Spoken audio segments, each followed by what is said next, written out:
Hello friends, in this session we going to learn about chapter called metals and non-metals from from class 10 science with reference to NCERT. So let's start with first concept called which is intro in which we going to learn about what is metal and non-metal. Start करते हैं intro से। तो जैसे कि हमें पता है कि एलिमेंट्स जो होते हैं एलिमेंट्स को हम क्लासिफाइड कर सकते हैं मेटल्स एंड नॉन मेटल्स के रूप में। और ये जो बेसिस होते हैं इनके properties on the basis of metals and non metals की जो प्रॉपर्टीज़ होती है उन प्रॉपर्टीज़ के बेसिस पे हम इनको क्लासिफाइड कर सकते हैं। आयरन, एल्युमिनियम, सिल्वर, कॉपर, ये सब non metal I mean metals के एग्जांपल है। और example of non metals are hydrogen, nitrogen, sulphur and oxygen. Next topic is physical properties of metals, and we will also cover for non-metals physical properties। दोनों के देखेंगे, पहले metal के देखते हैं। Metals have shining surface. This properties is called lustriness. They are generally hard, except sodium, lithium, and can be cut with knife। यानी जो metals होते हैं वो जनरली हार्ड होते हैं, सोडियम भी हो सकता है, लिथियम भी हो सकता है, ये सब मेटल्स है। लेकिन जो मेटल्स होते हैं जनरली हार्ड होते हैं, लेकिन सोडियम, लिथियम जो मेटल्स होते हैं ये मेटल्स जो हैं हम चाकू से काट सकते हैं। ओके, थर्ड टॉपिक है थर्ड पॉइंट है स्टेट। जो स्टेट होता है वो मेटल्स के जनरली सॉलिड होता है, लेकिन मरकरी एक ऐसा मेटल है जो रूम टेम्परेचर पे लिक्विड एग्जिस्ट करता है।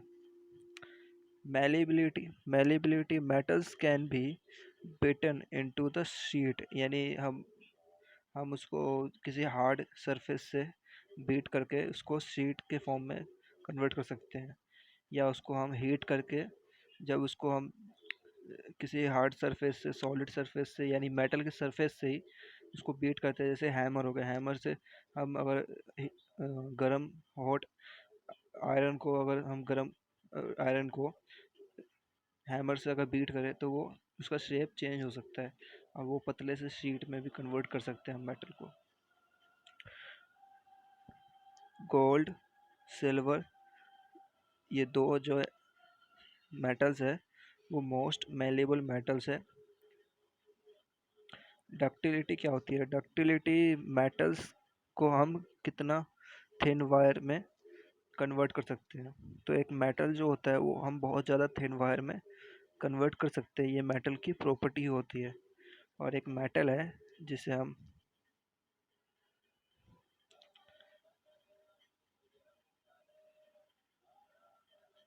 देखिए, एक मेटल है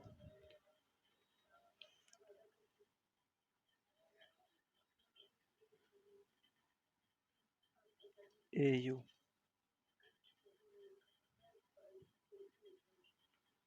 AU इसको हम कहते हैं गोल्ड। तो ये जो गोल्ड मेटल होता है वो काफ़ी ज़्यादा हाईली मेलेबल होता है।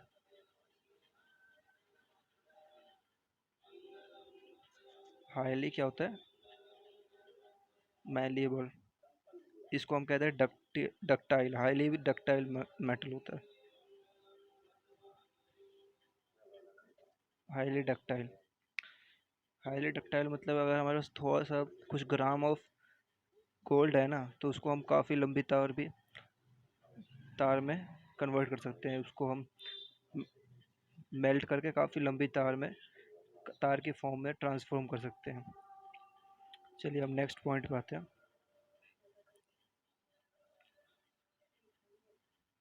देखिए, conductors of heat and electricity, यानी जो मेटल्स होते हैं वो generally conductors of heat and electricity होते हैं। Metals are good conductors of heat and electricity.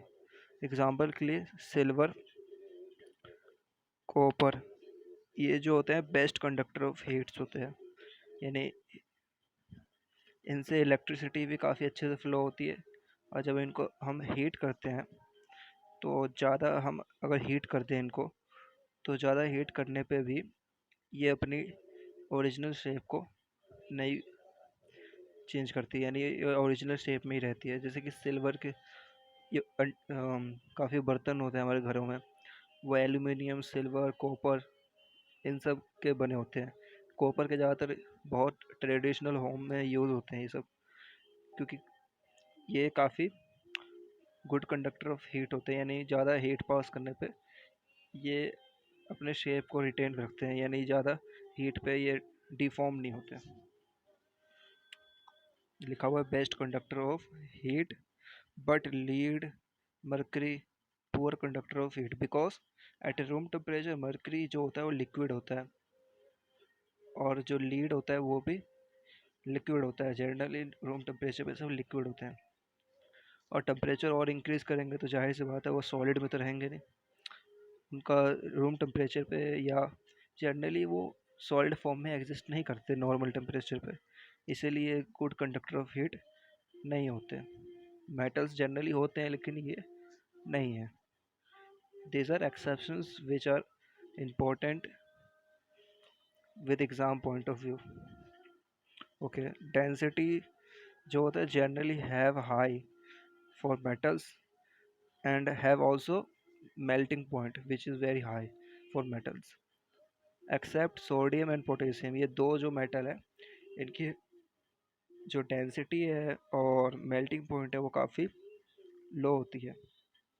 Exceptions, generally exceptions जो होते हैं वो इन चैप्टर्स में काफ़ी होते हैं और जनरली पूछे जाते हैं एग्ज़ाम पॉइंट ऑफ व्यू से। चलिए अब देखते हैं। सोनोरस एक प्रॉपर्टी होती है मेटल की। मेटल्स प्रोड्यूस साउंड, जब हम इसको किसी हार्ड सरफेस से स्ट्राइक करते हैं तो एक साउंड प्रोड्यूस करती है जिसको हम कहते हैं सोनोरस प्रॉपर्टी ऑफ मेटल, जो कि नॉन मेटल में नहीं होता।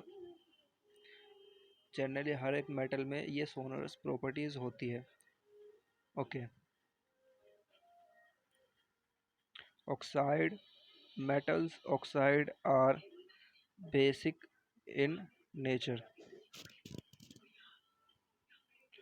नॉन मेटल्स जो होते हैं वो उनकी लस्टर प्रॉपर्टी होती है।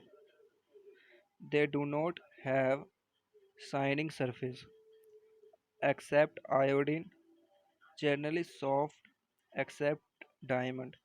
मेटल्स जो होते हैं वो जनरली सॉरी सॉरी अब हमें यहाँ से नॉन मेटल्स के बारे में पढ़ना स्टार्ट कर रहे हैं। तो जो नॉन मेटल्स होते हैं वो जनरली क्या होते हैं, वो शाइनिंग नहीं होती, यानी उनकी सरफेस जो होता है इतना शाइन नहीं करते, यानी बिल्कुल भी शाइनी नहीं होती है। लेकिन आयोडीन एक नॉन मेटल है जो शाइन करता है। मेटल्स होते हैं generally, I mean non metals जो होते हैं वो जनरली सॉफ्ट होते हैं, लेकिन हार्डेस्ट सब्सटेंस ऑन अर्थ जो है वो डायमंड है, जो कि एक नॉन मेटल है। या हार्डेस्ट सब्सटेंस है डायमंड, देखिए। और जो डायमंड है वो कार्बन का एक ओलो एक फॉर्म होती है, ऑटोट्रोप ऐसी कुछ होती है फॉर्म, इसको हम आगे चैप्टर नंबर 4 में पढ़ेंगे। एलोट्रोप फॉर्म होती है कार्बन की, यानी कार्बन जो होते हैं काफ़ी फॉर्म्स में एग्जिस्ट करती है, उन फॉर्म में से एक फॉर्म है डायमंड, ठीक है, which is the hardest substance और नेचुरल सब्सटेंस है। ये नेचुरली फॉर्म होता है, ऐसा नहीं कि मेन मेड है, ये नेचुरली फॉर्म होता है और नेचर से इसको एक्सट्रैक्ट करके इसको शेप में लाते हैं। Okay,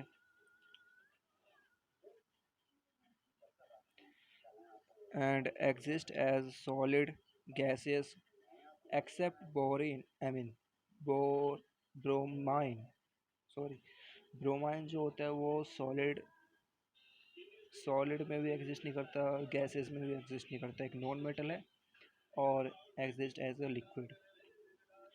non metals are malleable, malleable नहीं होते बिकॉज जब हम इसको ज़्यादा हीट सप्लाई करेंगे तो ये जनरली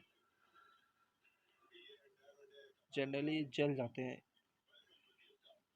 जलने का मतलब जैसे कि जैसे हुड होता है, वुडन वुडन वुडन वुड की कोई बनी हुई चीज़ होती है, लक्कड़ है, लक्कड़ एक नॉन मेटल है। तो लक्कड़ एक नॉन मेटल है, अब उसको हम हीट करेंगे या उसको हम जलाएंगे तो जनरली एयर्स में कन्वर्ट हो जाएगी, वो मेलेबल तो होगी नहीं ना। दे आर नॉन डक्टाइल, हम इसको पिघला नहीं सकते, पिघला के इसको स्ट्रेच नहीं कर सकते। This are properties of non metal. Sixth property है non metals are poor conductor of heat and electricity except graphite. Graphite जो होता है वो इलेक्ट्रिसिटी को भी कन्वर्ट करता है, आई मीन इलेक्ट्रिसिटी को भी कैरी करता है। बहुत सारे ऐसे एक्सपेरिमेंट होते हैं जिसमें जनरली ग्रेफाइट को एज अ कंडक्टर यूज़ करते हैं। और ये पुअर कंडक्टर ऑफ हीट है नॉन मेटल, लेकिन ग्रेफाइट जो है वो पुअर कंडक्टर ऑफ हीट नहीं है। उसको हम बहुत ज़्यादा हीट करेंगे तो तब भी वो अपना शेप चेंज नहीं करती, वो डिस्ट्रॉय नहीं होती, ये भी कह सकते हैं। यानी गुड कंडक्टर ऑफ हीट है ग्रेफाइट, लेकिन बट नॉन मेटल है तो एज एक्सेप्शन है ये। Have a low density and low melting point. They are not sonorous, मतलब जब हम उसको बीट करते हैं तो आवाज़ नहीं आती, बीट करते ही ये अपना बीट करते ही डिस्ट्रॉय हो जाती है। जैसे कि ग्रेफाइट है ना, उसको हम बीट करेंगे तो वो डिस्ट्रॉय हो जाएगी, आवाज़ नहीं आएगी उससे। नेग्लिजिबल साउंड प्रोड्यूस होता है नॉन मेटल से, और कई बार किसी किसी मेटल से थोड़ा बहुत साउंड प्रोड्यूस होता है लेकिन ज़्यादा साउंड प्रोड्यूस नहीं होता। Non metal oxides are acidic in nature. चलिए अब केमिकल प्रॉपर्टीज हम नॉन मेटल एंड मेटल्स की तरफ पढ़ते हैं। Chemical properties of metals, metals की पहले केमिकल प्रॉपर्टीज देखते हैं। और नॉन मेटल्स की केमिकल प्रॉपर्टीज हम नहीं देखेंगे इस चैप्टर में। जनरली नॉन मेटल्स इतने यूजेस में नहीं होते केमिस्ट्री में, और डेली लाइफ में नॉन मेटल्स इतने यूजेस में होते नहीं है, काफ़ी कम होते हैं।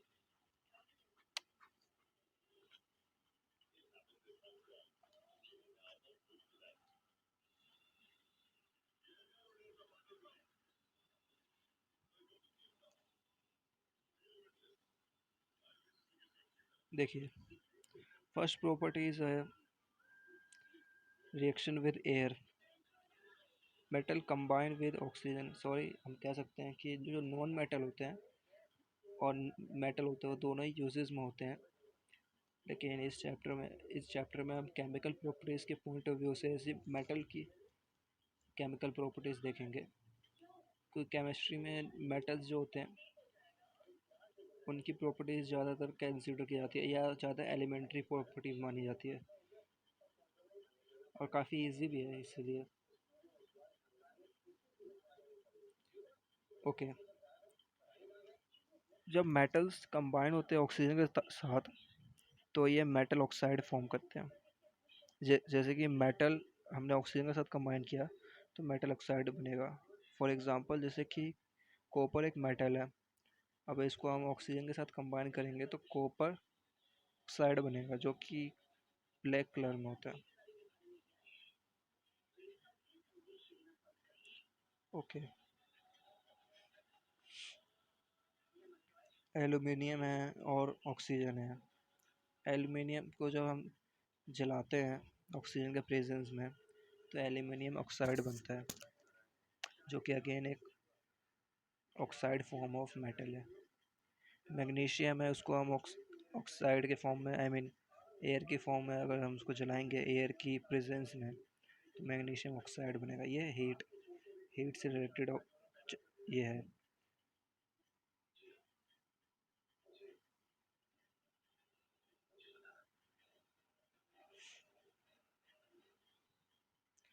ये सब जो है हीट से रिलेटेड रिएक्शन है।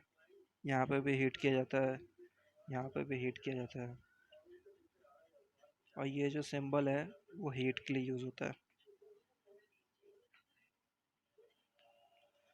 ओके।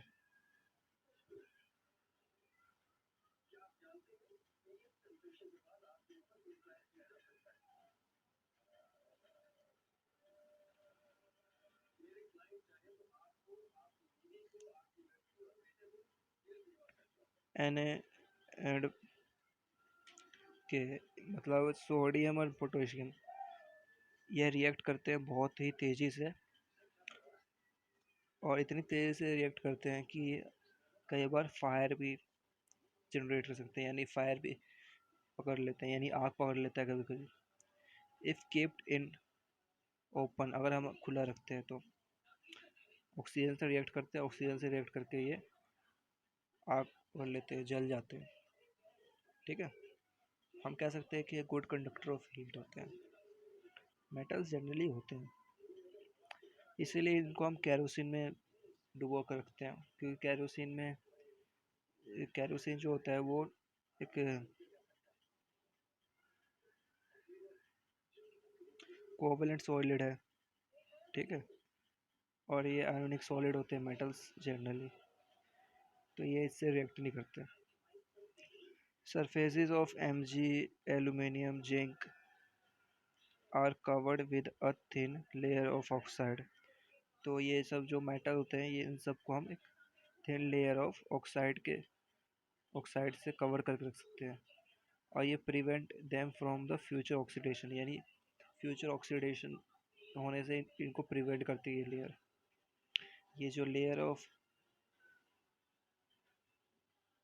ऑक्साइड से जिस यानी हम अपनी तरफ से कुछ layer of oxide in metals पे चढ़ा कर रखते हैं, जिससे कि ये फ्यूचर ऑक्सीडेशन ना हो पाए इनकी, और जब हम चाहे जब अपने मर्जी से वो ऑक्साइड की लेयर हटा सकते हैं, क्योंकि हम ऐसी लेयर चढ़ाते हैं उस पर जो इजीली रिमूव हो पाए।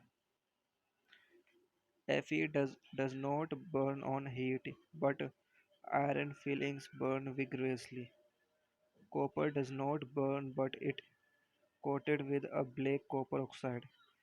कॉपर जो होता है वो इतनी आसानी से जलता नहीं है, फिर भी इसको हम कॉपर ऑक्साइड के साथ कॉपर ऑक्साइड यानी एक ब्लैक लेयर इसके ऊपर चढ़ाते हैं, और इसका भी कुछ रीज़न होता होगा। जनरली ऑक्साइड्स फॉर्म ना करते हैं, इसीलिए हम इसको ऐसे रखते हैं, या इसकी अपनी लस्टरनेस होती है, उस लस्टरनेस को रिटेन करने के लिए भी कॉपर पे ना ब्लैक कलर की परत चढ़ाते हैं कॉपर ऑक्साइड के साथ इसको कोटेड करके रखते हैं। Gold and silver does not react with oxygen. Gold और सिल्वर रिएक्ट नहीं करते ऑक्सीजन के साथ, ये सब फैक्ट है। गोल्ड और सिल्वर जो होते हैं वो हम जनरली इन्वायरमेंट में, नॉर्मल इन्वायरमेंट में रख सकते हैं। एम्फोटेरिक ऑक्साइड्स कौन कौन से होते हैं? एम्फोटेरिक ऑक्साइड होता क्या है? मेटल ऑक्साइड जो कि रिएक्ट करते हैं एसिड और बेस से, उनको हम एम्फोटेरिक ऑक्साइड कहते हैं। और जब ये रिएक्ट करते हैं तो एक सॉल्ट प्रोड्यूस करते हैं, और अपने साथ एक वाटर भी प्रोड्यूस करते हैं, इनको हम एम्फोटेरिक ऑक्साइड कहते हैं। एग्जाम्पल के लिए Al2O3, ये जब एसिड से रिएक्ट करता है तो 2AlCl3 प्लस H2O, और ये Al2O3 जो है वो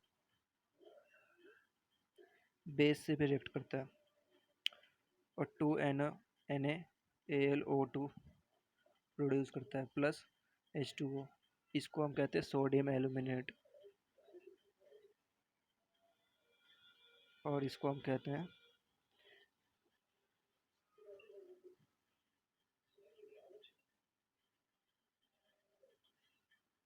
इसे कहते हैं एल्यूमिनियम ट्राइक्लोराइड।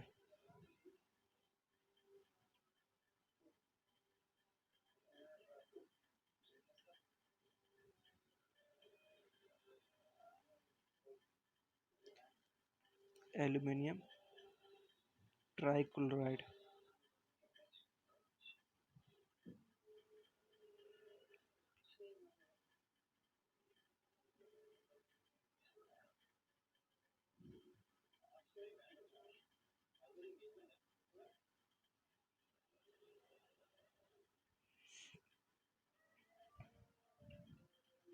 देखिए रिएक्शन ऑफ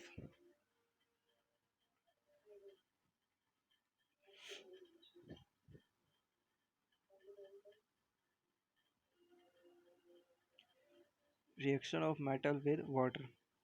मेटल और वाटर जब रिएक्ट करते हैं तो मेटल ऑक्साइड फॉर्म करते हैं और हाइड्रोजन फॉर्म करते हैं।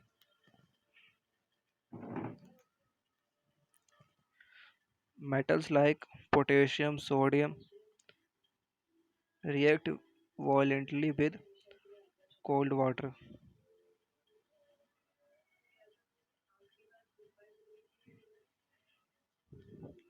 In case of sodium and potassium, the reaction is so violent and exothermic that the evolved hydrogen immediately catches fire. तो ये जो सोडियम और पोटेशियम होता है, ये बहुत तेज़ी से रिएक्शन करता है किसके साथ? कोल्ड वाटर के साथ। और इतनी तेज़ी से रिएक्शन करता है कि ये कई बार आग भी पकड़ लेता है।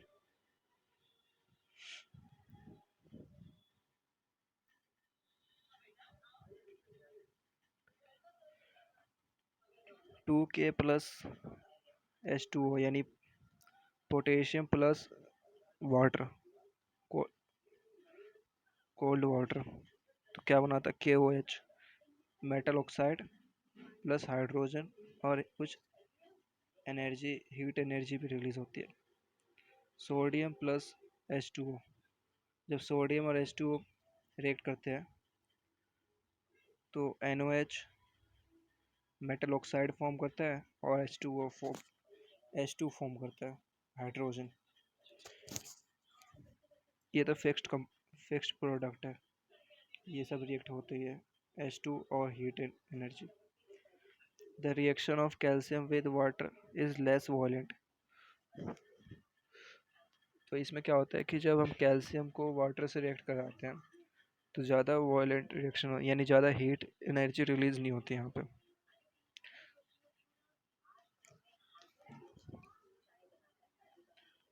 इसको मार्क कर लेते हैं।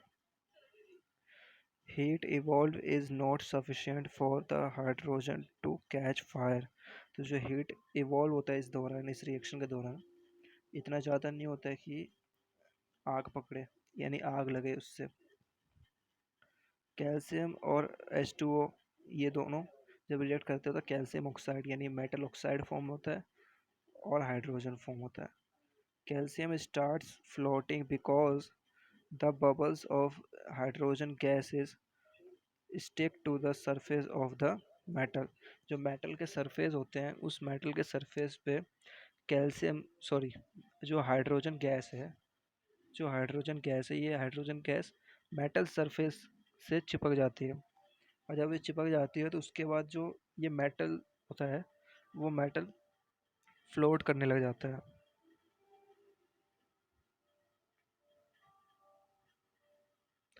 सॉरी, हाँ, तो ये जो मेटल है, मेटल मेटल मतलब कैल्शियम, ये जो कैल्शियम मेटल है ये हाइड्रोजन से रिएक्ट करके हाइड्रोजन के साथ चिपक जाती है, जिससे कि जो कैल्शियम मेटल होता है वो काफ़ी इजी हो जाता है उसके लिए फ्लोट करना, क्योंकि जो हाइड्रोजन गैस है वो उसको एक बाउंस फोर्स लगाती है जिसकी वजह से वो फ्लोट कर पाता है।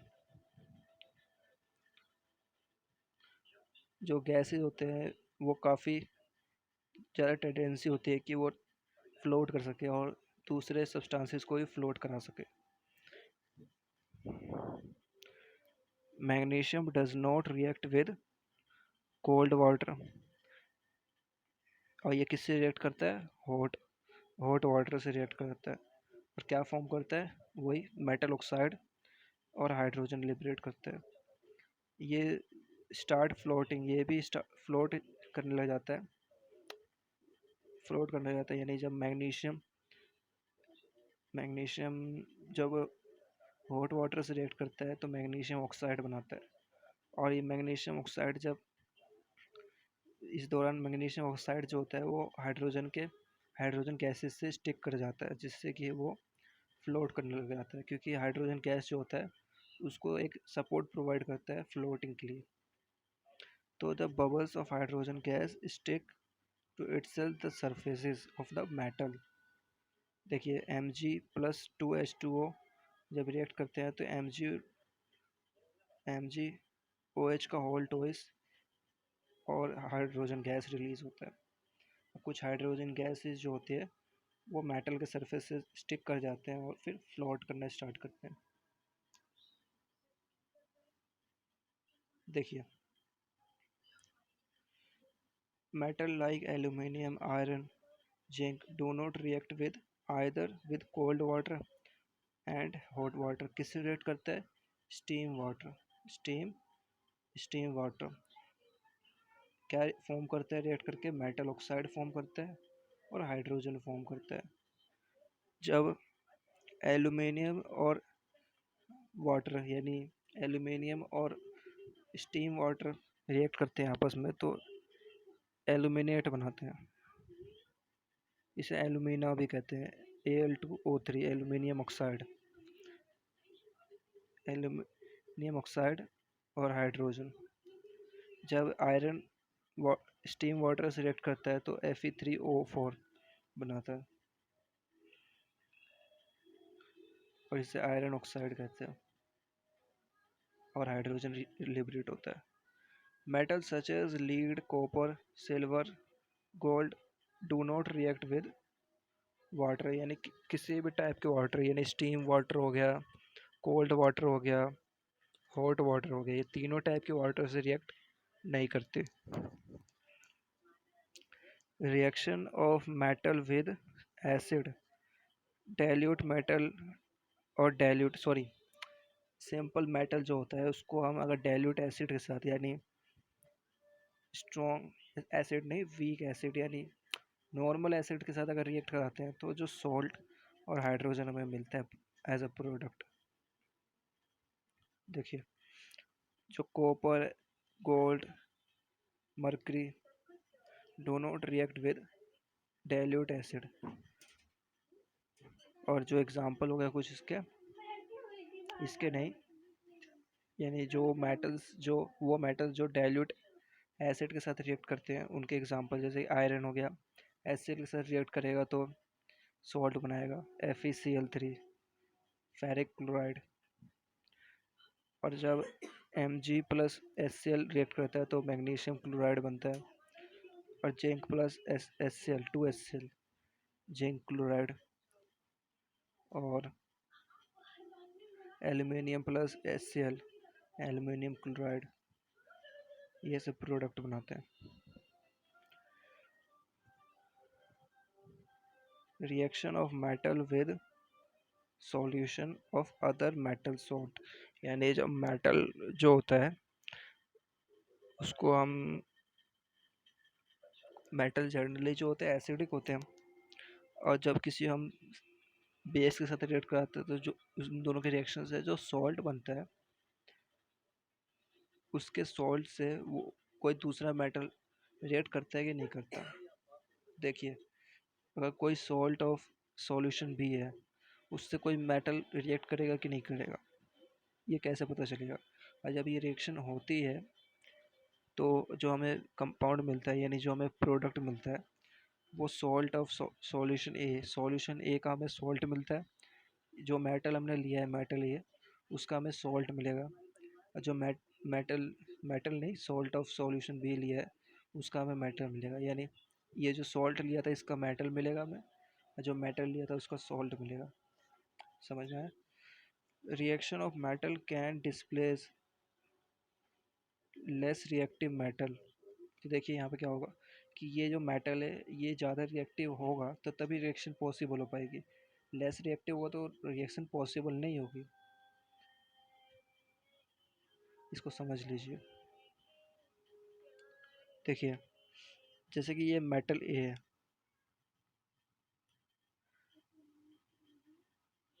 और ये सॉल्ट ए है, सॉरी सॉल्ट बी है किसी सॉल्यूशन का। अब देखिए ये कोई सॉल्ट होगा, इसके साथ कोई मेटल होगा, कोई मेटल होगा क्योंकि किसी मेटल का ही तो ये सॉल्ट है। किसी मेटल, कोई मेटल होगा, वो किसी बेस से रिएक्ट किया होगा तो सॉल्ट बनाया होगा, है ना। तो उसका जो उसके साथ जो अटैच्ड मेटल है, वो मेटल, इस मेटल एक जो है, ये जो मेटल है ये अगर मेटल बी को अगर रिप्लेस कर देगा तो रिएक्शन हो जाएगी पॉसिबल। रिएक्शन क्या हो गई? पॉसिबल। लेकिन अगर डिस्प्लेस नहीं कर पाया तो रिएक्शन क्या होगी? Not possible.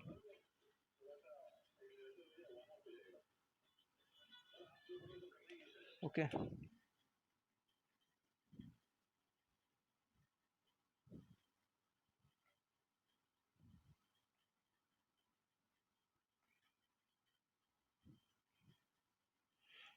देखिए,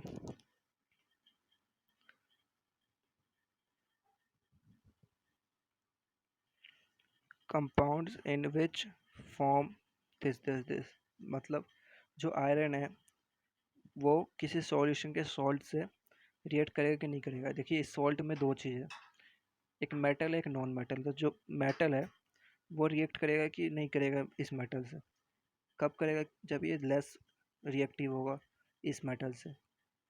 अगर ये मेटल ज़्यादा रिएक्टिव होगा तो ये कॉपर को डिस्प्लेस कर देगा, और जब ये कॉपर को डिस्प्लेस कर देगा तो कॉपर जो होगा वो अकेला रह जाएगा।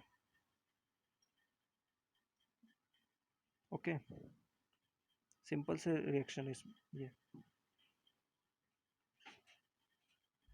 देखिए ये जो आयरन है, ये आयरन यहाँ पे कॉपर की जगह आ जाता है, ये जो कॉपर है इसकी जगह आ जाता है, और जो कॉपर है वो यहाँ चला जाता है।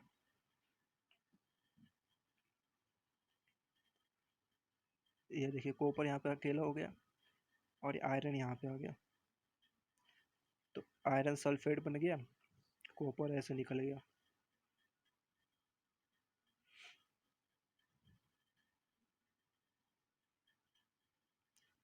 तो यहाँ पर रिएक्टिविटी सीरीज जो है, इस सीरीज में रिएक्टिविटी सीरीज ये जो है ये क्या होती है, ये हम सारी मेटल्स की एक लिस्ट बना देते हैं जो यूजुअली यूजेस में होती है। यानी जैसे कि हमारे जो लेवल है एलिमेंट्री लेवल, यानी जो इंटरमीडिएट लेवल होता है 10th स्टैंडर्ड का, उसके अकॉर्डिंग जो हमारे यूजेस में हमारे एग्ज़ाम पॉइंट ऑफ व्यू से जो प्रॉब्लम्स बनते हैं, जो क्वेश्चंस बनते हैं, उसके अकॉर्डिंग ये एक एलि ये एक सीरीज़ है और ये काफ़ी यूज़फुल होता है, +2 के लिए भी यूज़फुल होता है।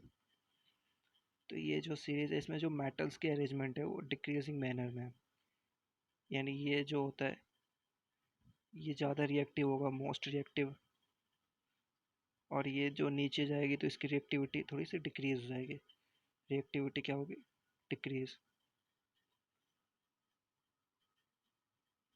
देखिए ये जो बॉटम में लीस्ट रिएक्टिव है, जो रिएक्शन ऑफ मेटल्स होती है नॉन मेटल के साथ वो किस प्रकार होती है?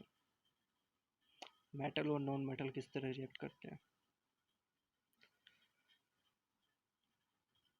Reactivity of metals is the tendency to attain a completely filled valence shell. Reactivity जो होता है मेटल के साथ वो क्या होता है? वो एक्चुअली में क्या है कि देखो मेटल और नॉन मेटल के बीच में दो ही तरीके की रिएक्शन होती है। ये जो रिएक्शन होती है, देखो जैसे कि ये मेटल है और एक नॉन मेटल है।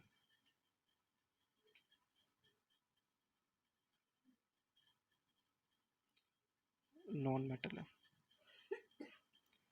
अब इन दोनों के बीच में जो रिएक्शन होती है उसमें होता क्या है कि जो इसमें इसके कुछ इलेक्ट्रॉन होंगे। क्या होगा? इलेक्ट्रॉन होगा, इसके पास कुछ इलेक्ट्रॉन होंगे। तो मेटल क्या होगा पता है? मेटल जो होगा वो इलेक्ट्रॉन लेगा, सॉरी, नॉन मेटल, ये इलेक्ट्रॉन का एक्सेप्टर है, इलेक्ट्रॉन एक्सेप्टर। और ये जो है इलेक्ट्रॉन डोनर है। ठीक है, ये इलेक्ट्रॉन डोनर है, इलेक्ट्रॉन देता है।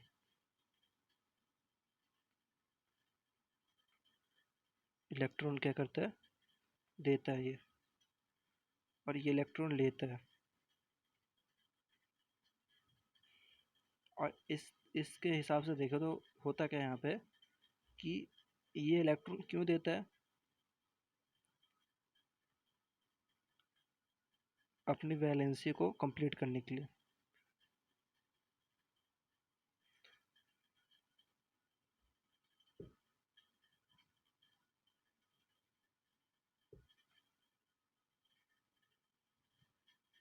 वैलेंस शेल को क्या करता है, कंप्लीट करता है। ठीक है। और ये क्या करता है, ये भी अपने वैलेंस शेल को क्या करता है, कंप्लीट करता है। जैसे कि इसको एक इलेक्ट्रॉन चाहिए, तो ये एक इलेक्ट्रॉन मेटल से ले लेता है, तो इसका ऑक्टेट या इसका डुप्लेट पूरा हो जाएगा, कुछ भी पूरा हो सकता है, कोई भी सेल इसकी कंप्लीट हो सकती है। और इसका मान लो इसके पास एक इलेक्ट्रॉन कम है मेटल के पास, तो वो अपना, सॉरी, एक इलेक्ट्रॉन इसका एक्स्ट्रा है, तभी ये इलेक्ट्रॉन डोनेट करेगा। इलेक्ट्रॉन डोनेट कर देगा तो इसका एक इलेक्ट्रॉन एक्स्ट्रा था वो कंप्लीट, वो चला गया। तो इसके पास जितने इलेक्ट्रॉन होने चाहिए अपने सेल को कंप्लीट करने के लिए, उतने इलेक्ट्रॉन इसके पास हो जाते हैं। तो ये क्या करता है, ये भी अपने कंप्लीट सेल को कंप्लीट करता है। सेल को कंप्लीट क्यों करता है, और सेल को, सॉरी, कंप्लीट करता है ना, ये इसकी टेंडेंसी है। और कंप्लीट करता है तो इलेक्ट्रॉन ले के करता है। और ये सेल को कैसे कंप्लीट करता है, इलेक्ट्रॉन को डोनेट करके दे देता है इलेक्ट्रॉन। तो ये था कुछ इम्पोर्टेंट कॉन्सेप्ट था ये।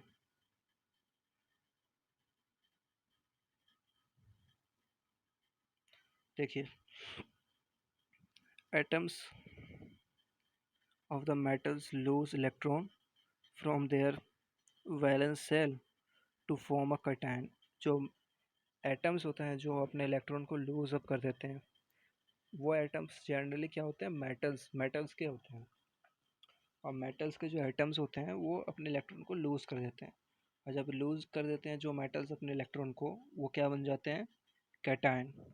कैटायन पे कौन सा चार्ज होता है, नेगेटिव चार्ज होता है। कैटायन पे होता है नेगेटिव चार्ज, सॉरी, कैटायन पे होता है पॉजिटिव चार्ज। नेगेटिव चार्ज किस पे होगा, जो इलेक्ट्रॉन लेगा, क्योंकि उस इलेक्ट्रॉन के पे क्या होता है, नेगेटिव चार्ज। और नेगेटिव चार्ज किस पे इंक्रीज होता है, जो इलेक्ट्रॉन लेता है। इनिशियली तो दोनों न्यूट्रल होते हैं, मेटल और नॉन मेटल, मेटल और नॉन मेटल दोनों न्यूट्रल होते हैं, ये भी समझिए। जैसे कि मेटल होते हैं और नॉन मेटल होते हैं,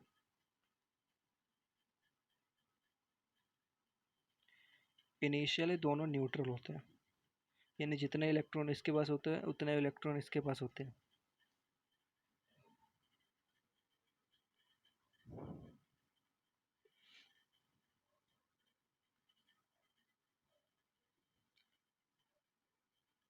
यानी इलेक्ट्रॉन के मामले में ये न्यूट्रल नहीं होते, इनका जो चार्ज होता है, वो चार्ज जो होता है वो न्यूट्रल होता है।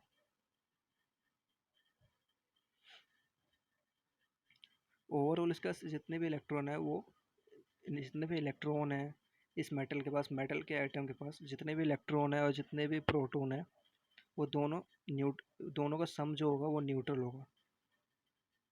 प्रोटॉन प्लस इलेक्ट्रॉन का जो सम होगा वो न्यूट्रल होगा। हो सकता है कि इलेक्ट्रॉन ज़्यादा हो, प्रोटॉन कम हो, लेकिन ओवरऑल जो सम होगा वो ज़ीरो होगा।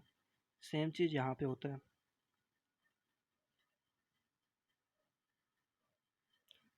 ठीक है। तो हो सकता है कि इसका इलेक्ट्रॉन क्या होगा, कम होगा, इसका इलेक्ट्रॉन ज़्यादा होगा, तो ये डोनेट कर देगा और ये इससे एक्सेप्ट करेगा। ये इलेक्ट्रॉन दे देगा, ये इलेक्ट्रॉन ले लेगा। तो क्या होता है कि इसका कुछ इलेक्ट्रॉन कम हो गए, तो इलेक्ट्रॉन अगर कम हो गया तो इसे पॉजिटिव चार्ज आएगा। इसके पास इलेक्ट्रॉन ज़्यादा हो गए तो ज़्यादा इलेक्ट्रॉन को दिखाने के लिए नेगेटिव से दिखाते हैं, क्योंकि इलेक्ट्रॉन के पास इलेक्ट्रॉन का जो चार्ज होता है, इलेक्ट्रॉन का चार्ज नेगेटिव होता है, प्रोटॉन का चार्ज जो होता है पॉजिटिव होता है। तो इसका प्रोटॉन ज़्यादा हो गया ना, इलेक्ट्रॉन इसका पहले ज़्यादा था अब कम हो गया, तो इसके कुछ इलेक्ट्रॉन कम हो जाते हैं तो प्रोटॉन इसका ज़्यादा हो जाता है, इसलिए पॉजिटिव से दिखा देते हैं। इलेक्ट्रॉन यहाँ पे ज़्यादा हो गया तो इलेक्ट्रॉन को नेगेटिव से दिखाते हैं।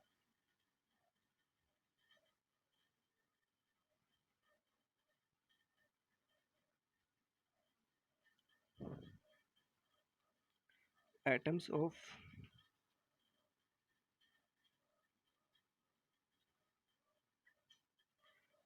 atoms of non-metals give an electron in the valence shell to form anion। तो वैलेंस सेल में जो एटम्स नॉन मेटल्स होते हैं वो इलेक्ट्रॉन ले लेते हैं और वो क्या बन जाते हैं, एनायन। जो इलेक्ट्रॉन लेता है वो एनायन बन जाता है, और एनायन जो होता है वो क्या होता है, वो होता है पॉजिटिव, सॉरी ये पॉजिटिव नहीं होता, नेगेटिव होता है। और ये जो फॉर्मेशन ऑफ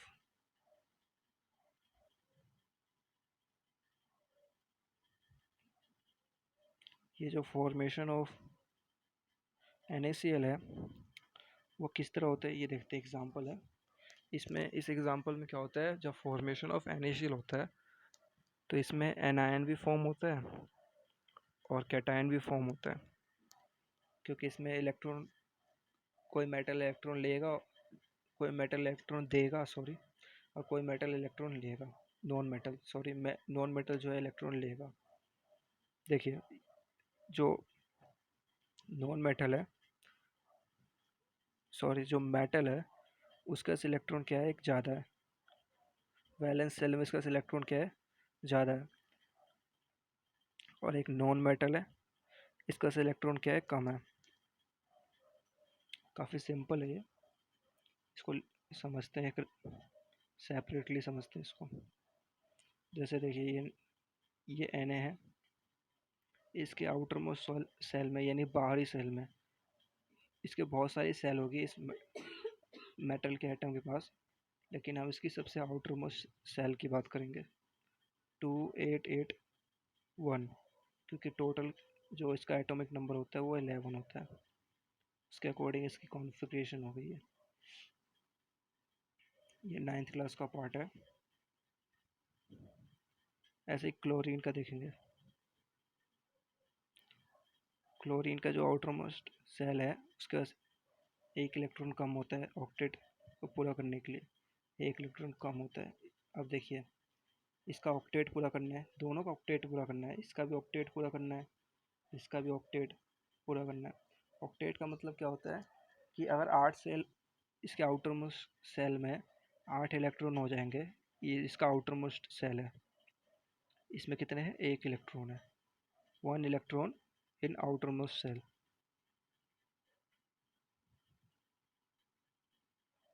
आउटर सेल में कितने इलेक्ट्रॉन है, एक इलेक्ट्रॉन है, इसके कितने हैं, 7।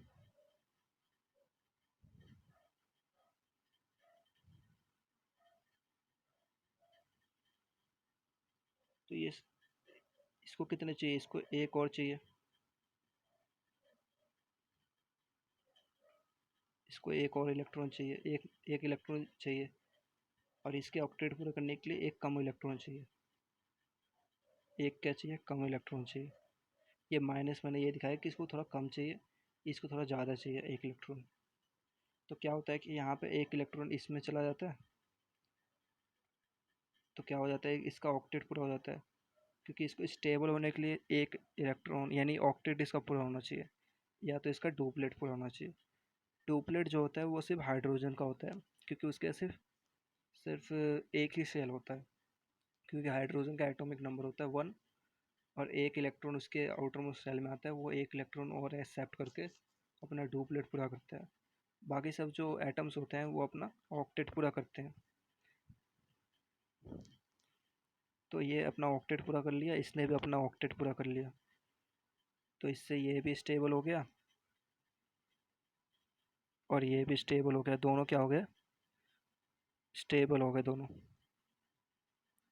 स्टेबल होने के लिए ये सारी रिएक्शन होती है। देखिए, एन ए एक इलेक्ट्रॉन डोनेट करता है। डोनेट करने का ये होता है कि हम इसमें एन ए में एक इलेक्ट्रॉन ऐसे दिखा देते हैं जोड़ के, डोनेट करने के लिए।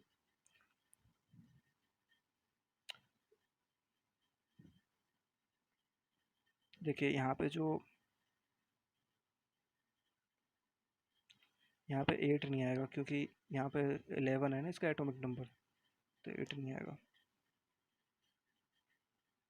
देखिए, यहाँ पे एक इलेक्ट्रॉन जो है एक्सेप्ट करेगा क्लोरीन, और यहाँ पे एक इलेक्ट्रॉन क्या है, डोनेट करेगा। डोनेट करने को ऐसे दिखाते हैं, एक्सेप्ट करने को इनिशियली ऐसे दिखाते हैं। तो इसका ऑक्टेट पूरा हो गया।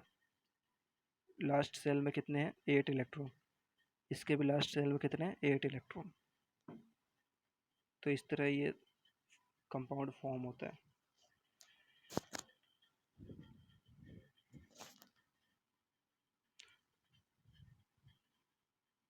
देखिए, ये जो Na है ये अपना एक इलेक्ट्रॉन क्लोरीन को इस तरह देता है। ये इसका जो है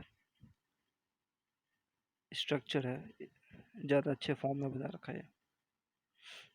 आयनिक कंपाउंड क्या होते हैं, वो कंपाउंड जो फॉर्म करते हैं by the transfer of electron from metal to non metal are called ionic compound. Electrovalent compound भी कहते हैं इनको।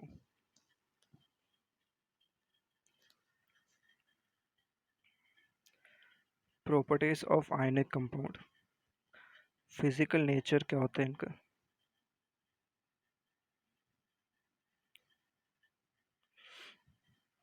दे आर सॉलिड, हार्ड और जनरली ब्रिटल। ब्रिटल मतलब क्या होते हैं कि इसको हम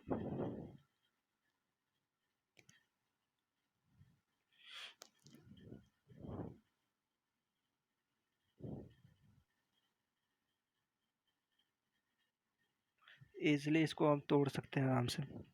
जैसे नमक, नमक होता है, नमक के कुछ यानी जब नमक का पैकेट लाते हो तो उसमें कुछ गोल गोल सी गोली होती है नमक की, उसको हम चाहे तो अपने हाथों से भी तोड़ सकते हैं। उस प्रॉपर्टी को कहते हैं brittle. Melting and boiling point, they have melting and boiling point, यानी इनके पास ज़्यादा high melting and boiling point होता है। Solubility, generally soluble in water and insoluble in solvent. जैसे कि केरोसिन हो गया, पेट्रोल हो गया, ये सब जो होते हैं ये सब जो होते हैं वाटर में इनसॉल्युबल होते हैं। क्योंकि एक रूल होता है, यानी अपने आप से बना हुआ रूल है,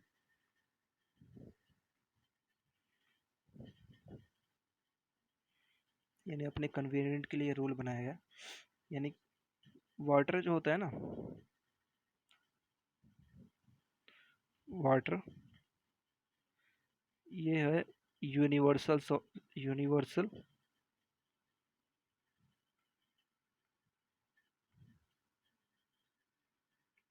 यूनिवर्सल सॉल्वेंट,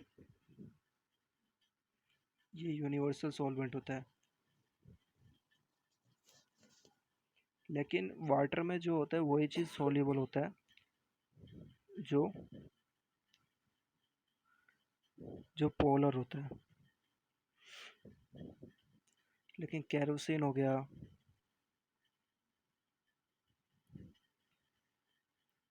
और पेट्रोल हो गया, ये सब होते हैं नॉन पोलर, क्योंकि ये सब ऑर्गेनिक कंपाउंड होते हैं और इसके अंदर कोवैलेंट बॉन्ड होता है।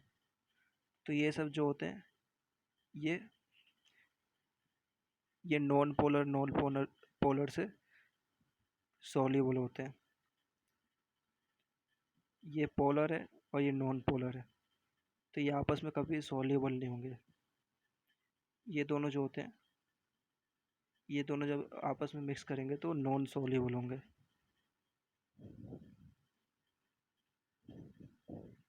Non soluble. लेकिन पोलर पोलर जो होते हैं, नॉन पोलर अगर हम ले लें तो ये दोनों सोल्यूबल होंगे। और इस रूल को कहते हैं लाइक डिसॉल्व लाइक।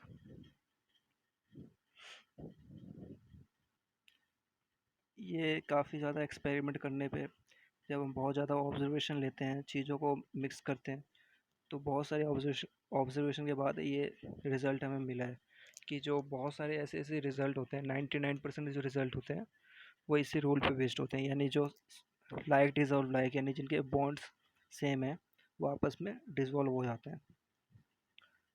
तो ये एक अच्छा कॉन्सेप्ट था। चलिए अब देखते हैं कि जो कंडक्शन है, कंडक्शन ऑफ इलेक्ट्रिसिटी होते हैं ये सब मेटल्स। आयनिक कंपाउंड जो होते हैं वो इलेक्ट्रिसिटी कंडक्ट करते हैं क्योंकि ये मेटल से ही मिलके बने होते हैं, मेटल और नॉन मेटल से। तो कुछ मेटल की प्रॉपर्टी होती है इसमें। और solution but not in solid state. Solid state में जो होते हैं ये इलेक्ट्रिसिटी कंडक्ट नहीं करते। लिक्विड स्टेट में, एक्वस स्टेट में कंडक्ट करती है। चलिए अब देखते हैं कि third property, occurrence of metals. जो मेटल्स होते हैं वो, यानी अब कुछ टर्म्स देखेंगे, जैसे मिनरल हो गया, और हो गए, और ये कहते हैं इसको। तो ये देखेंगे होते क्या है इस कॉन्सेप्ट को, यानी मेटल्स को कैसे हम रिफाइन करते हैं, कैसे हम नेचर में से एक्सट्रैक्ट करके उसको डेली यूज़ के लिए हम प्रिपेयर करते हैं। उन चीज़ों को देखने से पहले हमें इन सब टर्म्स को समझना ज़रूरी है।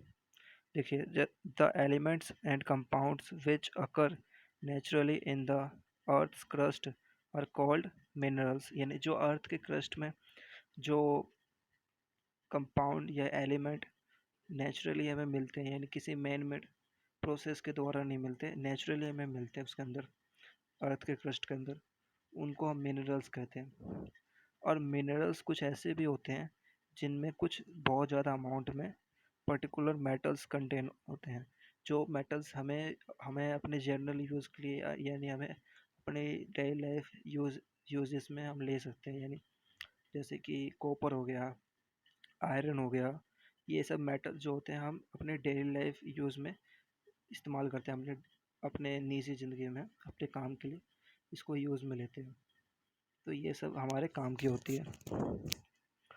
तो जो metals can be profitably extracted from it, यानी वो ओरे, आइडियल ओरे हम कहते हैं इसको, जिसमें से हम मेटल्स को प्रॉफिटेबली एक्सट्रैक्ट कर सकें, यानी ज़्यादा इसमें खर्चा बनाने लगे उस ओरे में से मेटल निकालने में। तो उसको हम क्या कहेंगे, ऐसे मिनरल्स को ओरे कहेंगे जिसमें से हम कम खर्च में क्या निकाल सके, मेटल्स। कई बार हमें बहुत ज़्यादा खर्च भी करना होता है, जैसे डायमंड हो गया, डायमंड को हमें ओरे में से निकालने के लिए, जैसे कॉल ओरे होता है उसमें से निकालने के लिए बहुत ज़्यादा नॉन प्रॉफिटेबल होता है एक्चुअली, फिर भी निकालना होता है। ये जो होते हैं वेरी रिएक्टिव मेटल्स होते हैं कुछ, जैसे कि सोडियम हो गया, पोटेशियम हो गया, कैल्शियम हो गया, मैग्नीशियम हो गया, एल्यूमिनियम। और ये जो होते हैं वो हमारे फ्री स्टेट में नहीं मिलते, क्योंकि काफ़ी ज़्यादा रिएक्टिव होने के कारण ये कुछ मेटल्स के साथ रिएक्ट करके ही मिलते हैं, ऐसे ही नहीं मिलते हैं। एक्सट्रैक्शन बाय इलेक्ट्रोलिसिस, इलेक्ट्रोलिसिस के प्रोसेस से हम इसे एक्सट्रैक्ट करते हैं। मॉडरेटली रिएक्टिव एलिमेंट्स होते हैं कुछ, जैसे कि जिंक, आयरन, लीड, कॉपर और मरकरी। ये जो हैं ये सल्फाइड ओरे के फॉर्म में एग्जिस्ट करते हैं। जैसे सल्फाइड ओरे होते हैं ना, उसमें ये सब मेटल्स हमें मिलते हैं। तो ऑक्साइड की फॉर्म में भी एग्जिस्ट करते हैं, यानी ऑक्सीजन से रिएक्ट भी कर लेते हैं ना। कार्बोनेट यानी कैल्शियम से भी रिएक्ट करके रहते हैं ये। मॉडरेटली रिएक्टिव होते हैं, यानी ज़्यादा मेटल के साथ रिएक्ट नहीं करते ये। 2-3 मेटल के साथ रिएक्ट करते हैं बेसिकली, या एक एक दो मेटल के साथ। Reduction by using a carbon.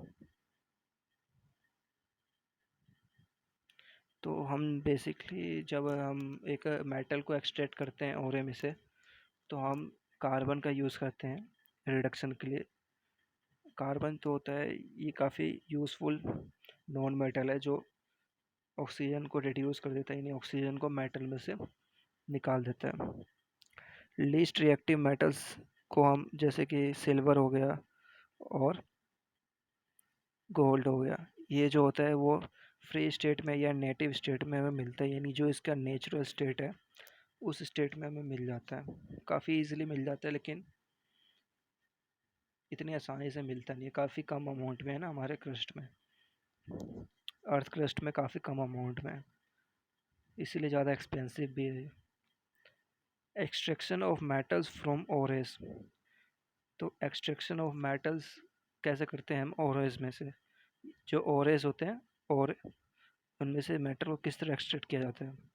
पहला स्टेप होता है एनरिचमेंट ऑफ ओरेस। एनरिचमेंट का मतलब है कि उसको हम ओरेस, प्योर ओरेस कैसे निकालते हैं। प्योर ओर जो होते हैं ना, जैसे कि सारे जितने भी ओर होते हैं उन सब में वो मिनरल्स नहीं मिलते जो मिनरल्स हमें चाहिए। जैसे कि हमें क्या कहते हैं, हमें कॉपर चाहिए, तो कॉपर के जो ओर होंगे वो प्योर ओर हमें ढूंढना पड़ेगा ना। ऐसा नहीं है कि उसमें आयरन का ओर भी आ जाए और गोल्ड का ओर भी आ जाए, तब उसको एक्सट्रैक्ट करना ज़्यादा टफ हो जाएगा हमें। तो हमें एक pure form of copper ore चाहिए, जिसमें आइडली एक से दो एलिमेंट उससे अटैच्ड हो, ज़्यादा एलिमेंट उससे ज़्यादा अटैच्ड ना हो, जिससे एक्सट्रैक्शन ईजी रहे। स्टेप 2 में क्या होता है, एक्सट्रैक्शन ऑफ मेटल्स। अब उस ओरे में जो मेटल्स हैं उसको हम एक्सट्रैक्ट करते हैं, और फिर जो मेटल हमारा प्योर मेटल मिल जाता है उसको रिफाइन कर लेते हैं, जिससे कि वो अपने प्योर स्टेट में या सॉलिड स्टेट में आ जाए। Steps involve in extraction of metals. ये एक ग्राफ के द्वारा दूसरे पेज पे देखते हैं। देखिए, जो ओरे होता है उसको हम कंसंट्रेशन ऑफ ओरे जो होता है, जैसे कि metals with high reactivity, metals with medium reactivity, metals with low reactivity, इन सब को हम अलग अलग तरीके से एक्सट्रैक्ट करते हैं। यानी प्योर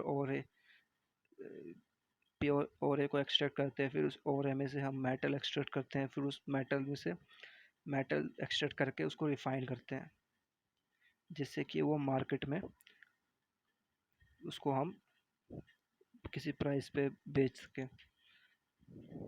देखिए, जैसे कि इलेक्ट्रोलिसिस ऑफ मोल्टेन और मोल्टेन एरो में से, मोल्टेन एरो यानी जो ओरे होता है उस ओरे में से हम प्योर अमाउंट ऑफ, जैसे कि ओरे ऑफ कॉपर हो गया, कॉपर का और ओरे में से, कॉपर के और में से हम प्योर मेटल एक्सट्रैक्ट कर सकते हैं इलेक्ट्रोलिसिस के प्रोसेस से। ये प्रोसेस हम आगे देखेंगे। कार्बोनेट ओरे जैसे कि जिंक CO3 इन लिमिटेड, यानी कुछ अमाउंट ऑफ एयर, ज़्यादा अमाउंट ऑफ एयर में अगर रिएक्ट ना कराए तो कैल्सिनेशन के प्रोसेस से कैल्शियम हम एक्सट्रैक्ट आउट कर सकते हैं, और जब कैल्शियम एक्सट्रैक्ट आउट कर देंगे तो मेटल ऑक्साइड मिल जाएगा, और जब मेटल ऑक्साइड मिल जाएगा तो रिडक्शन के प्रोसेस से उसमें से ऑक्सीजन हम एक्सट्रैक्ट आउट कर लेंगे तो प्योर मेटल मिल जाएगा। फिर उस प्योर मेटल को रिफाइन करके उसके नेचुरल स्टेट में कन्वर्ट करके मार्केट में सप्लाई कर सकते हैं। अब देखिए यहाँ पे जो सल्फाइड हो रहे हैं, जैसे कि मरकरी हो गया, मरकरी के साथ सल्फ्यूरिक सॉरी सल्फर, मर्क्यूरिक और सल्फर, मरकरी सल्फाइड कहते हैं इसको, और इसको हम कॉमन नेम में सेनेबार भी कहते हैं। जिंक हो गया, जैसे कि एक्सेस बहुत अमाउंट ऑफ एयर में जब इसको हम गर्म करते हैं तो इसमें से कुछ क्या होता है, इसमें से जो सल्फ़र है वो सल्फ़र इसमें से एक्सट्रैक्ट आउट हो जाता है। और ये इस स्पेशल प्रोसेस को हम क्या कहते हैं, रोस्टिंग। इसकी डेफिनेशन भी हम आगे देख लेंगे, अभी इसको ऐसी मैनुअली याद रखना है।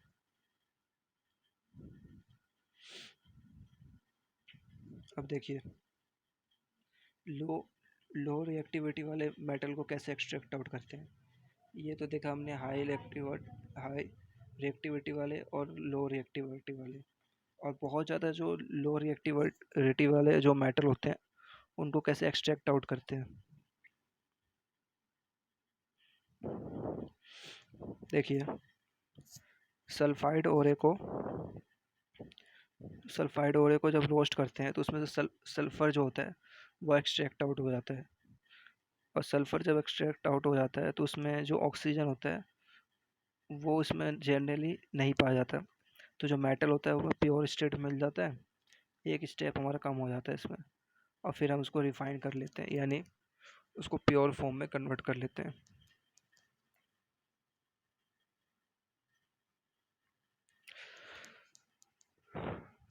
सम इम्पोर्टेंट टर्म्स, जैसे कि कुछ इम्पोर्टेंट टर्म हो गए।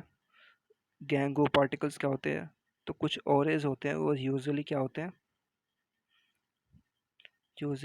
कंटेमिनेटेड होते हैं विद लार्ज अमाउंट।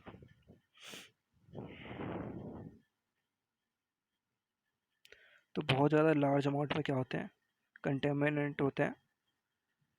किस चीज़ से, इम्प्योरिटीज से, जैसे कि मिट्टी हो गई, रेत हो गई। तो इन सब कंटेमिनेंट इम्प्योरिटीज को हम क्या कहते हैं, गैंगो पार्टिकल्स।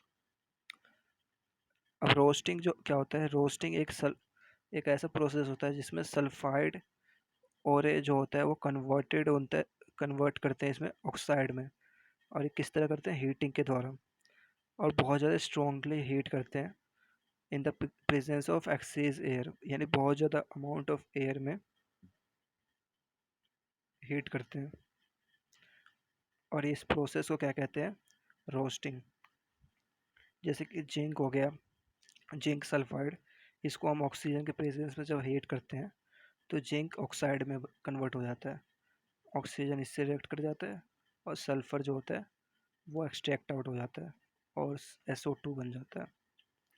कैल्सिनेटिंग क्या होता है, द कार्बोनेट और जो होता है वो आज चेंजेस, उनको हम चेंज करते हैं ऑक्साइड में।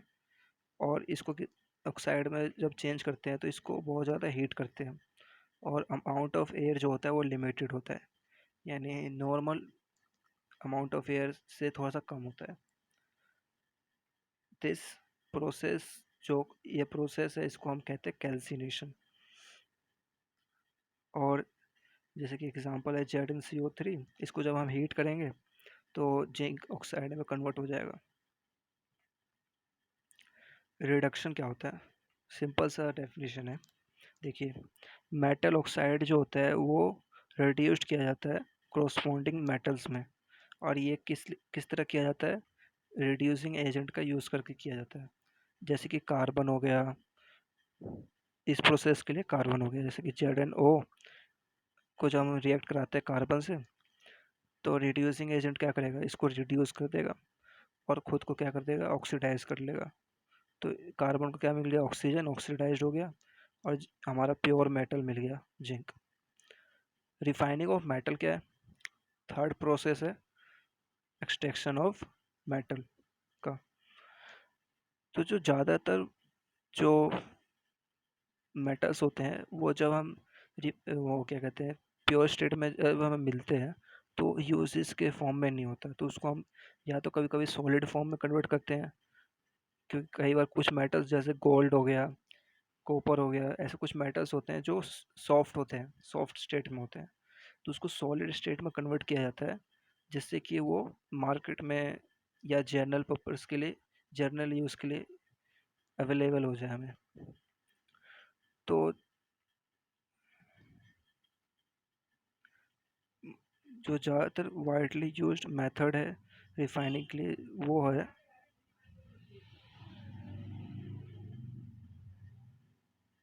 तो इम्प्योर मेटल को क्या कहते हैं, रिफाइन करते हैं। एक इसको रिफाइन करने के लिए एक प्रोसेस यूज होता है, इलेक्ट्रोलाइटिक रिफाइनिंग। इस प्रोसेस में क्या होता है कि एक सेटअप होता है, ये सेटअप देखिए, देखिए ये कैथोड होता है, ये एनोड होता है, ये जो होता है हमारा, ये कैथोड, ये एनोड होता है और ये कैथोड होता है। नेगेटिव वाला हमारा क्या होता है, कैथोड, और पॉजिटिव वाला होता है एनोड। अब क्या होता है कि इससे जो होता है कुछ कॉपर के जो पार्टिकल्स होते हैं या कुछ कॉपर के एटम होते हैं, वो इधर डिस्प्लेस करते हैं, और इधर से कुछ कॉपर इधर डिस्प्लेस होते हैं, तो इधर से डिस्प्लेसमेंट होते रहता है। देखिए,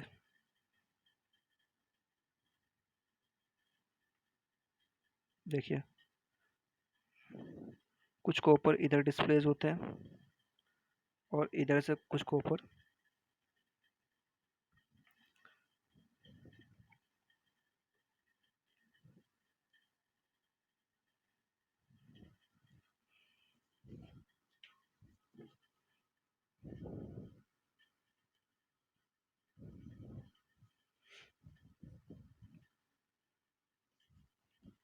और कुछ कॉपर जो होते हैं सॉल्यूशन में से भी डिस्प्लेस होते हैं। ठीक है, क्योंकि सॉल्यूशन जो है वो एसिडिफाइड सॉल्यूशन है। एसिडिफाइड कॉपर का मतलब क्या होता है कि जो कॉपर है वो एसिडिक सॉल्यूशन में इंसर्ट किया हुआ है। तो देखिए,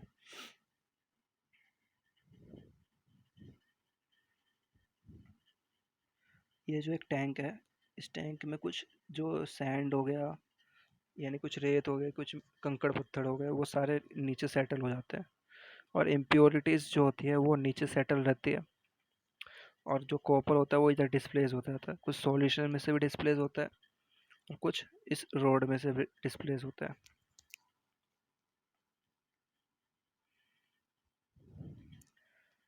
एनोड क्या होता है, कुछ टर्म्स है यहाँ पे। एम्प्योर कॉपर को कहते हैं एनोड। जो कैथोड होता है वो strip of pure pure copper की स्ट्रिप होती है। इलेक्ट्रोलाइट क्या होता है, solution of acidified copper sulphate. यानी यहाँ पे एनोड जो होता है ना, एनोड से कुछ कुछ पार्टिकल्स इधर सेटल आउट होते हैं, और कुछ पार्टिकल्स जो होते हैं सॉल्यूशन से सेटल आउट होते हैं। और जो कैथोड होता है वो प्योर कॉपर की स्ट्रिप होती है,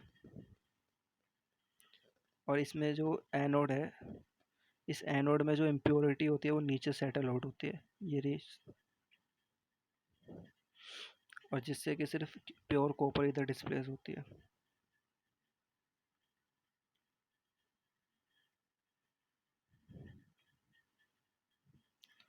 देखिए, जब हम इलेक्ट्रिसिटी पास करते हैं सॉल्यूशन से, तो इम्प्योर मेटल जो होता है एनोड की तरफ का, वो डिसॉल्व करता है, इलेक्ट्रोलाइट में डिसॉल्व होना शुरू कर देता है, और कुछ इक्विवेलेंट अमाउंट में जो प्योर मेटल है इलेक्ट्रोलाइट से वो डिपॉजिट होने लग जाते हैं कैथोड पे। यानी जब इलेक्ट्रिसिटी हम पास करते हैं, तो जो इम्प्योर एनोड है, वो इम्प्योर एनोड में के कुछ कॉपर के पार्टिकल्स टूटने लग जाते हैं इसमें। देखिए, इस चीज़ को समझिए।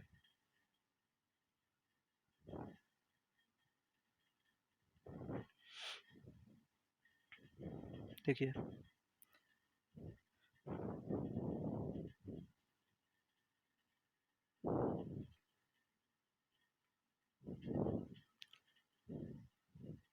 ये पॉजिटिव एंड नेगेटिव है।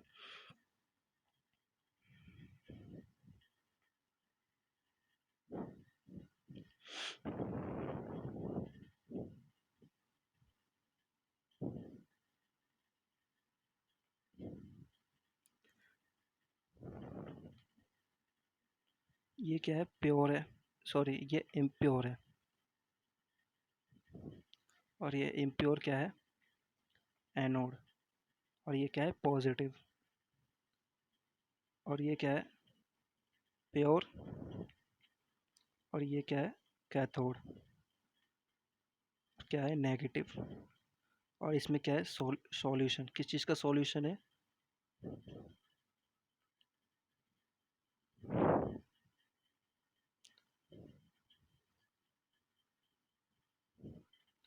कॉपर सल्फेट का सॉल्यूशन है। और एसिडिफाइड है, यानी इसको एसिड में कन्वर्ट कर रखा है।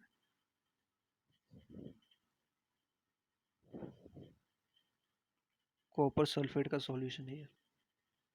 ठीक है, ये कॉपर सल्फेट का सॉल्यूशन है। अब जब इसमें इलेक्ट्रिसिटी पास करते हैं हम इसको, इलेक्ट्रिसिटी जब करंट इसमें पास होता है, करंट पासेस, जब करंट इसमें पास करता है तो ये जो कॉपर की रोड है, इम्प्योर कॉपर की रोड, ये टूटने लग जाती है। थोड़े थोड़े टूटने लग जाती है। ये क्या है? Copper particles. ये कॉपर के पार्टिकल्स इसमें टूटने लग जाते हैं। और जब ये सॉल्यूशन में टूटने लग जाता है तो इधर डिस्प्लेस करने लग जाता है। कॉपर के पार्टिकल्स इधर डिस्प्लेस होने लग जाते हैं। और ये कॉपर के पार्टिकल्स जब इधर डिस्प्लेस होने लग जाते हैं, क्योंकि ये सॉल्यूशन में थोड़े थोड़े पार्टिकल्स जब टूट गए हैं, तो इलेक्ट्रिसिटी के फ्लो के वजह से इधर डिस्प्लेस होने लग जाते हैं। या ये भी कॉपर की स्ट्रिप है और ये भी कॉपर के पार्टिकल्स है।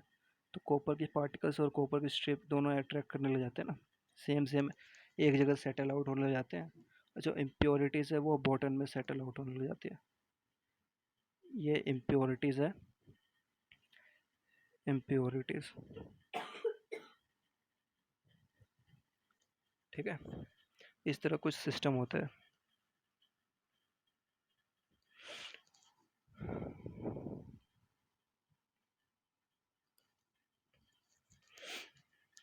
जो इनसॉल्युबल इम्प्योरिटीज़ है वो कहाँ सेटल आउट हो जाती है? बॉटम में, एनोड के। और इसको हम क्या कहते हैं? Anode mud. देखिए कोरोजन क्या होता है, ये हमारा लास्ट टॉपिक है।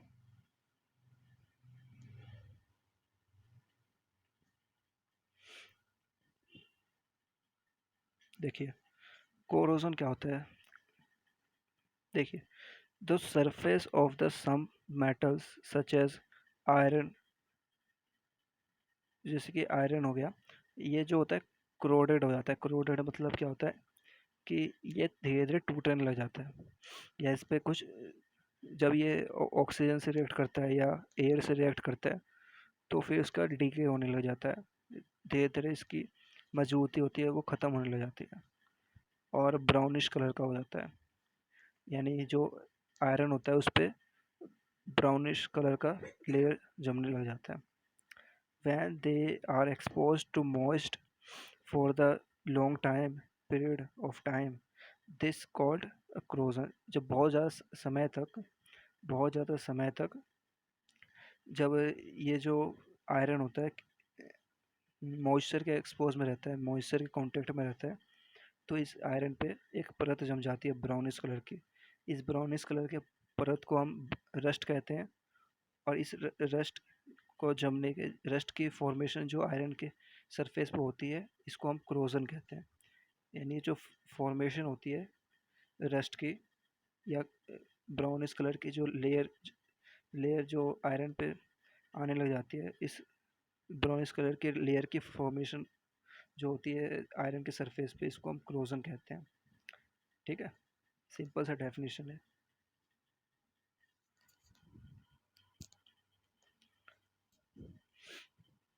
Silver becomes black. सिल्वर जो होता है एक मेटल है, ठीक है, और ये काले कलर का हो जाता है जब ये एक एयर के एक्सपोज होता है, यानी एयर के कांटेक्ट में आता है। और इट रिएक्ट्स विद, ये क्या करता है? एयर से रिएक्ट करता है और एक ब्लैक कलर की कोटिंग बना जाता है, सल्फ सिल्वर सल्फाइड बनाता है। और सिल्वर सल्फाइड जो होता है ब्लैक कलर की होती है। कॉपर भी रिएक्ट करता है किससे, मोस्ट कार्बन से, कार्बन डाइऑक्साइड से रिएक्ट करता है एयर की प्रेजेंस में, और एक ग्रीन कलर की कोटिंग कर लेता है अपने ऊपर। और ये जो कॉपर होता है, कॉपर, और ये जो ग्रीन कलर की कोटिंग होती है वो कॉपर कार्बोनेट की होती है। कॉपर कार्बोनेट का मतलब क्या होता है कि कॉपर क्या होता है कि एयर से रिएक्ट करता है, एयर से रिएक्ट करता है और फिर कार्बन डाइऑक्साइड की प्रेजेंस में, यानी जब एयर होती है, एयर की प्रेजेंस होती है और carbon dioxide, most carbon dioxide भी होता है, तो ये दोनों रिएक्ट, ये सब जब रिएक्ट करते हैं कॉपर से, तो एक ग्रीन कलर की कोटिंग हो जाती है कॉपर के मेटल पे। Iron, when exposed to moist air, acquires a coating of a brown flaky substance called rust। जब आयरन जो होता है मॉइस्ट से कांटेक्ट में होता है, और हाँ, तो सिर्फ आयरन अगर सिर्फ मॉइस्ट से भी कांटेक्ट में रहे ना, तो एक ब्राउन कलर की कोटिंग हो जाती है, और इस ब्राउन कलर की कोटिंग को क्या कहते हैं, रस्ट। चलिए अब देखते हैं कि क्रोजन को हम कैसे प्रिवेंट करते हैं, हाउ टू प्रिवेंट क्रोजन। तो देखिए, rusting of iron can be prevented by painting, oiling, greasing, galvanization, chrome plating, anodization. Anodization को हम कहते हैं मेकिंग एलॉयज, यानी जो हमारा मेटल है उस मेटल को एलॉय फॉर्म में कन्वर्ट करना। एलॉय फॉर्म में कन्वर्ट करने से ये होता है कि वो उस पर, यानी वो ऑक्सीजन से रिएक्ट नहीं करता एलॉय फॉर्म में जब हम कन्वर्ट कर लेते हैं, और काफ़ी हार्ड भी हो जाता है। गैल्वेनाइजेशन क्या होता है, देखिए, it is a method of protecting steel iron from a rusting by coating them with a thin layer of zinc. देखिए इसमें क्या है कि हम क्या करते हैं, स्टील और आयरन के जो वो होते हैं, स्टील और आयरन से बने हुए, स्टील और आयरन के जो मेटल होते हैं उनको हम रस्ट होने से बचाते हैं। किस तरह, एक थिन लेयर ऑफ जिंक की कोटिंग करके। गैल्वेनाइजेशन में हम थिन लेयर ऑफ जिंक की कोटिंग करते हैं किस पे, स्टील और आयरन के मेटल्स पे। अलॉय जो होते हैं वो एक, अलॉय जो होता है वो मिक्सचर ऑफ क्या होता है, होमोजेनियस मिक्सचर है टू, दो या दो से ज़्यादा मेटल्स का। ठीक है, एक मेटल का तो हो नहीं सकता, ये नहीं हो सकता। देखिए, होमोजेनियस मिक्सचर है दो या दो से ज़्यादा मेटल्स का, या नॉन मेटल्स का। नॉन मेटल भी हो सकता है और मेटल भी हो सकता है। और जब ये अगर होमोजेनियस है, तो होमोजेनियस है तो इसका जो कलर होता है या इसकी जो फिजिकल प्रॉपर्टी होती है वो चेंज नहीं होती। चेंज तो होती है, लेकिन ऐसे फिजिकली देखने पे पता नहीं चलता। जैसे कि ये अगर सॉफ्ट है तो ये हार्ड हो जाता है, ऐसे ऐसे प्रॉपर्टी चेंज हो जाती है। लेकिन फिजिकल अपीयरेंस जो होता है वो देखने वाले को ज़्यादा डिफरेंस नज़र नहीं आता, यानी दिखने में वो वही मेटल लगेगा, लेकिन होमोजेनियस मिक्सचर है इसीलिए वो वही मेटल लगेगा दिखने में, लेकिन उसकी कुछ प्रॉपर्टीज चेंज हो जाती है। आयरन जो होता है वो मिक्सड करते हैं किसके साथ, स्मॉल अमाउंट ऑफ कार्बन, जिससे कि वो हार्ड बन जाता है और स्ट्रॉन्ग बन जाता है। आयरन जनरली क्या होता है, सॉफ्ट होता है। जब उसको हम कार्बन के साथ मिक्स करते हैं, कुछ अमाउंट ऑफ कार्बन के साथ, तो वो हार्ड भी बन जाता है, स्ट्रॉन्ग भी बन जाता है। तो ये एक अलॉय है आयरन का। ब्रास का अलॉय क्या होता है, कॉपर और जिंक के साथ मिक्स करके बनता है। ब्रॉन्ज एक अलॉय है जो कॉपर और टिन के मिक्सचर से बनता है। सोल्डर भी एक अलॉय है, ठीक है। लीड और टाइनिंग पार्टिकल, टिन मेटल से बनता है। और ये है एमेलगम। एमेलगम एक, एमेलगम का मतलब क्या होता है, एमेलगम एक अलॉय है। अगर कोई मेटल अलॉय की फॉर्मेशन में अगर मरकरी शामिल हो, यानी किसी मेटल के लोहे में अगर मरकरी शामिल हो तो उसको हम एमेलगम कहते हैं। यानी अगर कोई मेटल है, मान लो कोई मेटल है, इसको समझते हैं अच्छे से।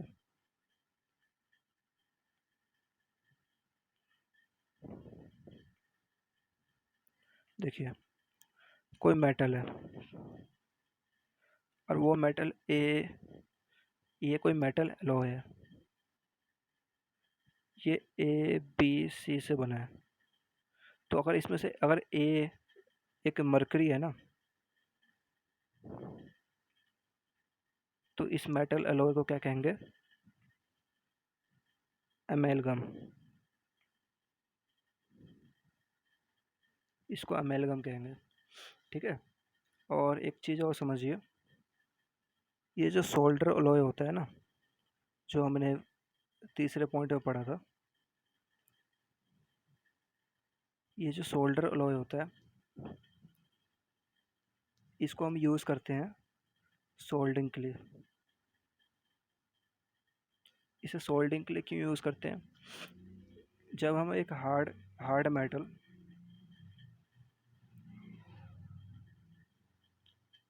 मेटल और एक सॉफ्ट मेटल, ये क्या होता है? ये होता है सॉफ्ट, ये होता है सॉफ्ट मेटल। और जब हार्ड मेटल को हीट करते हैं, जब हीट करते हैं और जब इसको इससे कांटेक्ट में लेके आते हैं, तो एक सब्सटेंस बनता है, एक सब्सटेंस फॉर्म हो जाता है जो काफ़ी हार्ड होता है। और ये हार्ड सब्सटेंस जो होता है वो दो मेटल को कंबाइन कर सकता है। कंबाइन टू मेटल्स, दो मेटल को क्या करता है? कंबाइन कर देता है। और ये सोल्डिंग की प्रोसेस आपने देखा होगा कि जो वेल्डिंग वाले होते हैं या जो लोहे के सामान को जोड़ते हैं, जैसे लोहे का गेट अगर टूट जाता है तो उसको सोल्डिंग कर देते हैं, तो वो गेट आपस में जुड़ जाता है।